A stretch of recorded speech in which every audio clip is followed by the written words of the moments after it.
அப்பாடா, என் பேரனை ஒரு ஹீரோவாவது ஆக்கணும். என் ஆசை நிறைவேறணும்னா என் பேரனை வச்சு தான் ஆசை நிறைவேற போகுது. அதைத்தான் எதிர்காலத்தில் எப்படி வரும்னு போய் நம்ம ஒரு சாதகத்தை பார்க்கணும். ஆமாம்.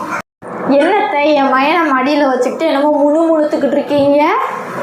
அது ஒன்றும் இல்லடி, என் பேரனவாது ஒரு ஹீரோவாக்கணும்னு ஆசைப்பட்டுட்டு இருக்கேன். என் மயனை ஆக்கலாம்னு நினச்சேன், அந்த ஆசை நிறைவேறலை. இப்போ என் மயனோட மயனவாது ஆக்குவோம், அதை தாண்டி பிளான் போட்டுட்டு இருக்கேன். எங்கெங்கே ஆடிஷன் நடக்குதோ அப்படின்னு சொல்லி யோசிச்சுட்டு இருக்கேன் என் பேரனை கூட்டிகிட்டு போகிறதுக்கு. நினப்பு தான் பொழப்பக்க எடுத்துச்சா? என் மயன்லாம் அப்படிலாம் அனுப்ப மாட்டேன்ப்பா. 25 வயசுல என் பிள்ளைய நான் வளர்த்து உன்கிட்ட ஒப்படைச்சிருக்கிறேன். இவன் ஒரு ஹீரோ வாக்குறதுக்கு ஒத்துக்க மாட்டேங்கிறேன். ஒன்று வேணா அழைச்சி பிடிச்சி ஆடிக்கலாம். நீ உன் பையனை நீ வச்சுக்க, என் பையனை நான் கூப்பிட்டு போயிடுறேன். சரியா? என் பையனை கூப்பிடு. எம்மா கோடி புண்ணியமா போகும் உனக்கு. கூட்டுட்டு போ, நல்ல ஹீரோ வாக்குப்பா. சாமி நல்லா தூங்குற ஹீரோவா வருவார். போ.